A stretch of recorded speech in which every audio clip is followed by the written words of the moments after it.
Okay, so now I've seen 3 episodes of the new Star Trek Academy, which I do like, but there are some criticisms. And here's some criticisms that aren't. You're too woke. Why do they have glasses? Why are they fat? I don't understand why a hologram has to go to school. Okay, so here's some criticisms of the actual show that aren't stupid.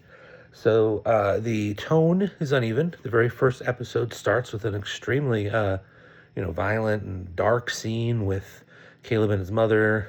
Caleb's mother being arrested. Caleb running away, being an orphan, being chased by I don't know the name, scary Paul Giamatti. Um, but then it transitions within that episode, and certainly in the next 2 episodes, into a kind of a lighthearted, a little goofy, high school drama. So the toning is a little bit off. Not quite sure what to make of that. Speaking of the whole high schooly thing, one thing I think is a little off is, I mean, Starfleet Academy is a college level thing, but they're kind of doing high school shenanigans. So I'm a little bit confused if it's a high school or a college, but it's clearly a college, and obviously the actors are all, extremely fit, attractive young adults and not children. So I think they could age up the characters a bit.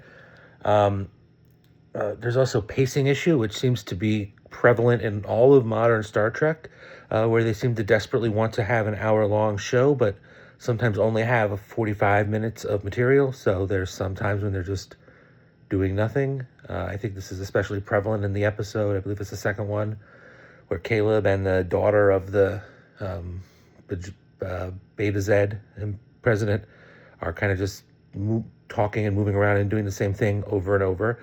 I think Prodigy, which is another show for younger people, which had only 30-minute episodes, that's why it's actually one of the better modern Star Treks, because it's tightly paced because they don't have the time to mess around.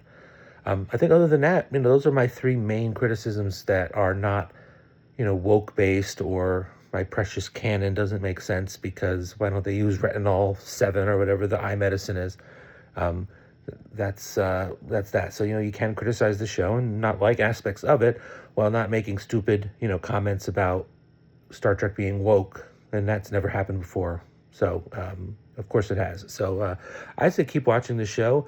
Another thing I'd like to point out is, most Star Trek sucks in the first season. I think this is actually pretty good for a first season of Star Trek, but this isn't necessarily a Star Trek thing, but we no longer give shows the time to find themselves. We don't have 7 seasons of television, 30 episodes a season to actually figure out what they're doing. We have 8 streaming episodes once every 6 years. And if they don't nail it, they get canceled. So, I think that this show starts off pretty good, and I encourage people to watch it. And if you don't like wokeness, well, then I don't know what to tell you. Don't watch Star Trek at all. Thanks. Bye.